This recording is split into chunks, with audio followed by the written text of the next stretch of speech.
నమస్తే, నేను మీ అడ్వకేట్ హరికృష్ణ. లా ఎడ్యుకేషన్లో భాగంగా ఈరోజు సుప్రీంకోర్టు ధర్మాసనం, ఇద్దరు బెంచ్ల ధర్మాసనం ఒక స్పష్టమైన ఆర్డర్స్ పాస్ చేయడం జరిగింది. అది ఏంటంటే 41A నోటీస్ 41A నోటీస్ని వాట్సాప్ ద్వారా, ఎలక్ట్రానిక్ మోడ్స్ ద్వారా పంపించడం కుదరదు.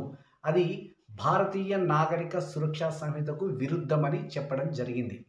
ఒక కేసులో ఇద్దరు బెంచ్ల ధర్మాసనం ఎంఎం సుదర్శన్ మరియు రాజేష్ బిందాల్ వీరు ఒక కీలకమైన ఆర్డర్స్ని పాస్ చేయడం జరిగింది. ఒక కేసులో సతేందర్ కుమార్ అతిల్ వర్సెస్ సిబిఐ ఈ కేసులో ఒక స్పష్టమైన ఆర్డర్ పాస్ చేసింది.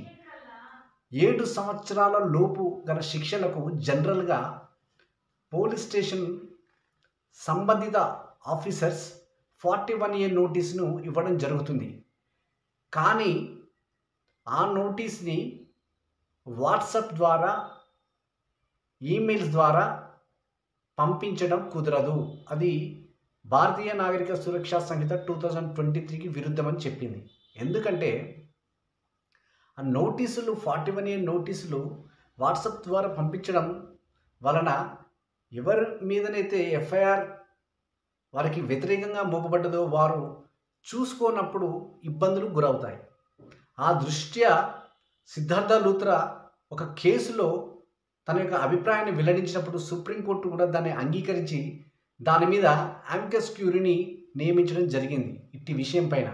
కాబట్టి 41A notice WhatsApp and electronics mails ద్వారా పంపించడం కుదరదు, తప్పకుండా ఫిజికల్గానే ఇవ్వాలి అని సుప్రీంకోర్టు కీలకమైన ఆర్డర్స్ పాస్ చేయడం జరిగింది జనవరి 21, 2025. థ్యాంక్ యూ మిత్రులారా, థ్యాంక్ యూ. మరిన్ని లా వీడియోలతో మీ ముందుకు వస్తాను. జై హింద్.